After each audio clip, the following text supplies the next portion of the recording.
Letošnji 21. festival Bled se je zaključil s spektakularnim nastopom mladih slovenskih čelistov. Skupina Čelo Ataka je pripravila koncert v Blejski cerkvi, ki so ga mladi glasbeniki pripravljali na mojstrskih tečajih pod vodstvom profesorice Karmen Pečar, ki zelo spodbuja kreativnost svojih učencev.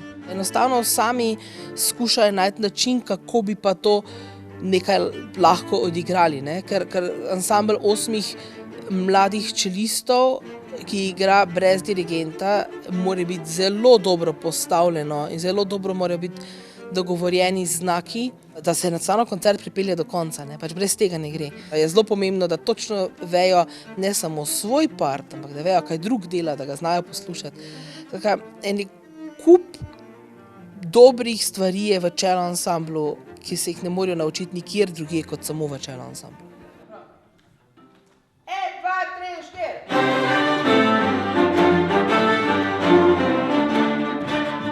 V skupini delujejo učenci stari od 14 do 19 let. Večina jih trenutno obiskuje konzervatorij za glasbo in balet v Ljubljani. Vsem je skupno, da so zelo navdušeni nad načinom dela z njihovo profesorico.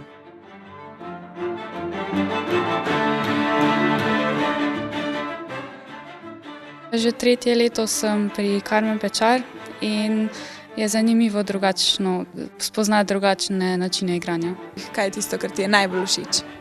Da je sproščeno, da lahko vsak da svoje ideje, da se imamo fajn pa da veliko naredimo. Bolj všeč mi je to, da delujemo kot celota in vsak lahko predlaga, kar se mu zdi, in v bistvu naredimo skupaj glasbo, ne samo en posameznik, da bi naredil samo s svojimi idejami, ampak združimo vse ideje v eno.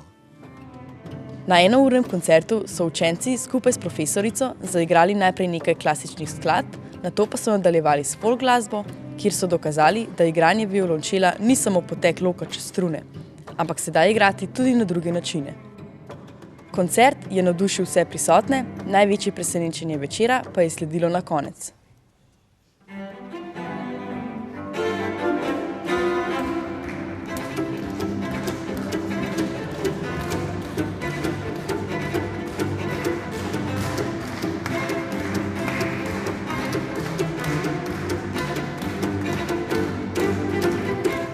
Odličen, zelo dober program, enkraten in izvajalci so tudi zelo dobri. Najboljše je bilo pa to, ko so na koncu Golico zaigrali.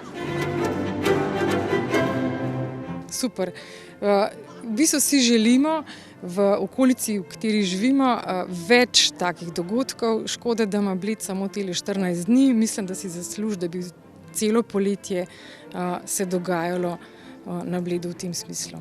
Moram reči, da sem bil navdušen nad zvokom violončelistov, ki so igrali sicer prirejene skladbe iz violinskega repertoarja v violončelo, ampak to je še težje zaradi tega, ker mora violončelo uspeti igrati z hitrostjo, kot igrajo ponavadi violinski partiji.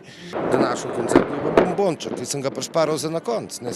Seveda moja sodelavka Karmen Pečar, najboljša čelistka v Sloveniji de facto, in ona z to svojo energijo in to z njenimi učenci, ki ne vem, a jih je posvojila ali karkoli, ubogajo jo takoj.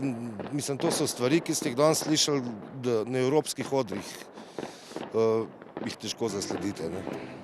Zaradi takšnih koncertov že vsi pričakujemo naslednje poletje in nov festival Bled z novimi glasbenimi užitki.